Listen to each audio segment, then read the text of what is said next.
Welcome back to the channel. We are Food Catalyst and we are going to explain the MCQs which is conducted in the Telegram channel. So let's directly get into the question. The first question, BIS stands for what? BIS stands for Bureau of Indian Standards, right? So what is BIS? BIS is established by the BIS Act 2016 and it came into effect in 12th of October 2017. So who is the Ministry of BIS? It's Consumer Affairs, Food and Public Distribution. Then who is the department? The department is Consumer Affairs. And who is the president of BIS?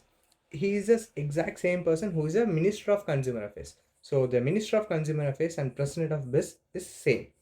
So Pramod Kumar Tiwari. And head office is in New Delhi and they have 5 regional offices in the each part of the country. Kolkata, Chennai, Mumbai, Chhattisgarh and Delhi. And standards, they have over 2000 standards. And they provide a barrier, like they provide a information center between the World Trade Organization and India, and through the connection of TBT, technical barrier for trade. So it represents India to the WTO as an informational center. Okay, so it has a training institute under the name of TIS, and it's National Training Institute of Training of Standardization. National Institute of Training for Standardization. It's a non-profit organization, and it's established in 1995 by BIS, and it's in UP Noida. And like BIS represent India internationally to various organizations. One is ISO, International Organization for Standardization, and ICE, International Electrotechnical Commission, and then finally the World Standard Service Network. Okay, so next question. ISO 9000 has how many classes? So basically ISO 9000, all of the options are wrong actually. The 5, 6, 9, and this is a question asked in the Andaman Nicobar FSO examination, but all of the answers are wrong. It is actually 10. Let me explain. So ISO 9001 2015 is a quality management system, QMS, right? And it has 10 classes. So the first 3 classes, 1, 2, 3, provide a background to the standard, and the 7 main classes from 4 to 10 describe the ISO requirements. So let's discuss the classes. The first is a scope, the normative references and terms and definitions. So as I told you, it gives the background of the standards. From 4 to 10 is the actual content of how to manage the quality. So as you can see, context of organization, leadership, planning, support, operation, performance evaluation, and finally improvement. Okay, so let's move on to the next question. Recall procedure is applied for what? Product manufacturing, raw material intake, finished product safety issues, and quality check. Actually, the answer is finished product with safety issues. First of all, what is a recall? Recall can be defined as an action to remove the food from the market at any stage of the food chain. By like including if it reaches the consumer, we have to remove the food. Otherwise, it poses a threat to the public or the food that can violate the act. So we have to remove the product, that is recall. But here the question is, it's applied for what kind of food product? So food product manufacturing, this is while manufacturing. No, we cannot use it while manufacturing because you can stop yourself, right? And raw material intake, that time also you cannot do the recall. Whoever is selling the product has to do the recall. And quality check, no. If we are doing a recall in the quality check, then like you can easily stop it will not reach the market. And finally, finish the product with safety issues, that is the exact answer. Let me explain why. See, the section 28 of FSS Act 2006 stipulates that if the food business operator has a reason to believe that the final product which he has like processed, manufactured or distribute, which is not in the complaints of act or rules or regulation, they can easily like apply this procedure. And it will directly go to CEO. First it will go to the commissioner, then it will go to the CEO, then thereafter this process will initiate and he will withdraw the food from the market. Next question. How many general subject committees are there? 10, 5, 6 and 20. It's actually 10. So general subject committees means they will develop the general standards like code of practices, like how to like be a good hygiene practice in the industry, labeling, additives, inspection, certification, nutrition, and veterinary drugs and pesticides kind of things. So we have 10 subjects committees in Codex. Codex is an international organization like FSSI which gives out the standards, okay, basically. So the first is Codex Committee on Contamination. For contamination, the host which is currently the committee which is running this contamination in foods is actually Netherlands. For food additives it's China, for food hygiene is USA, and for food import and export is Australia, and food labeling is Canada, and general principles is France, and analysis and sampling is Hungary, and nutrition and foods for special dietary uses is Germany, and then pesticide residues for China, and finally veterinary drugs in food is USA. So yeah. So next question. In Codex, horizontal committees are also called, what is the other name of horizontal committee basically? So see, there are four kind of committee: general committee, commodity committee, coordinating committee, and then intergovernmental task force. So the general committee is called horizontal, which means it is a general guidelines, right? So it is horizontal. If we call that as in vertical, it's commodity committee. We will target on a specific product. For example, spice. The commodity committee targets spice, and who is a host? India is a host for the commodity on spices. Okay. Then FAO WHO coordinating committee. This committee will take a whole region. For example, for Asia, there is one coordinating committee, and currently China is a host.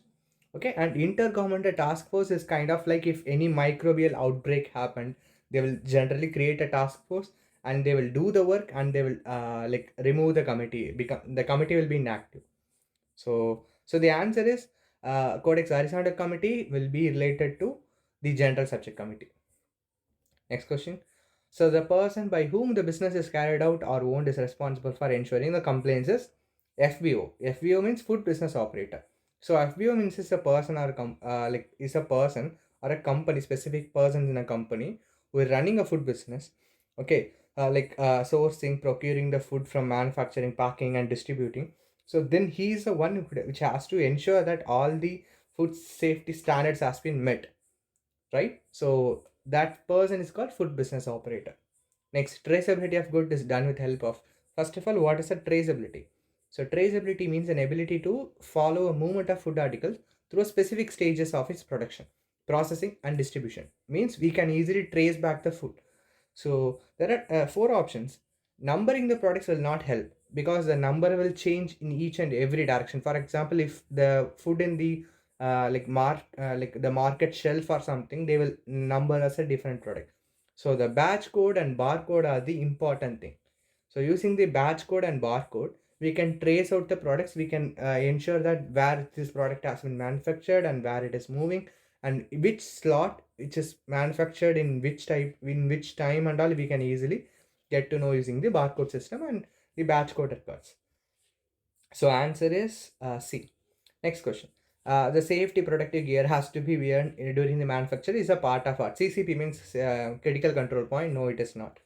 GMP is good manufacturing practice. Yes, the safety protective gear which you have to wear during the manufacturing is GMP. GMP means good agriculture practices, so it is not the right answer. FAFA, food in, food out. No, that is also not true. Let me explain. GMP means it's a system that consists of process, procedures, and documentation that ensures that the manufacturing which you do, processing or making, that will be ensured that whatever the food which you are produced or controlled, it's set according to the quality standards, right? So the GMP examine and cover every aspect of the manufacturing. Okay, so like for example, if contamination happens, adulteration happens, or mislabeling happens, they'll get to know. So that's what the GMP is used for, good manufacturing practices. So what are the guidelines? Like here are some of the examples, that wearing a proper coat will be coming under sanitation and hygiene, right? So here are the examples, like quality management, sanitation, hygiene, building and facility equipments, raw materials, personnel, validation and qualification. So these are some of the examples of GMP guidelines. Next question. Record helps maintain what? See, first of all, this question is derived in what? We need to understand that this is HACCP, hazard analysis critical control point. So why we use records basically? So first of all, this is a seventh principle. Okay, seventh principle of SSHP, which we need to understand: establishing a record keeping and documentation procedure. So the efficient, accurate record keeping is essential to use the application of HACCP, which we already know. HACCP procedure should be documented and the documentation and record keeping should be appropriate to the nature and size of the operation. For example, if you are documenting and recording the whatever documentation is which you are doing, which you have to do it in such a manner that even a large number of containers has to be easily documented and recorded. Okay, so let's give you the example. See, documentation example, hazard analysis. If you are doing a hazard analysis, we will document it. If you are determining a CCP, we will document it. If you are determining a critical limit, you will document it. Record samples are CCP monitoring activities, whether you are properly doing CCP or not. The CCP determination, what is a critical control point, that we will document. But whether we were doing the CCP right, whether the CCP is properly working or not, that will check in the record, and the deviation associated the corrective actions. If any deviations in the CCP, we will record. If any corrective actions which we need to do, we will record. So that's why under the record deviations will come. And if any modifications we need to do the HACCP, that also it's an example of record. Then HACCP means what?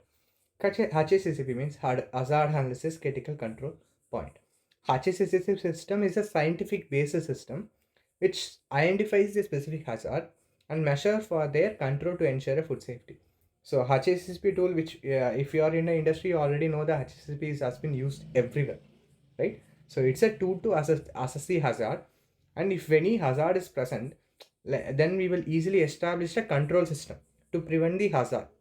Okay, rather railing on end product testing. Like for example, if we didn't do the HACCP properly, then we need to do the food recall, which we have studied earlier, right? So if you ensure the proper HACCP, then we don't need to do the food recall and all. So that's it. Thank you, and let's meet in the next session.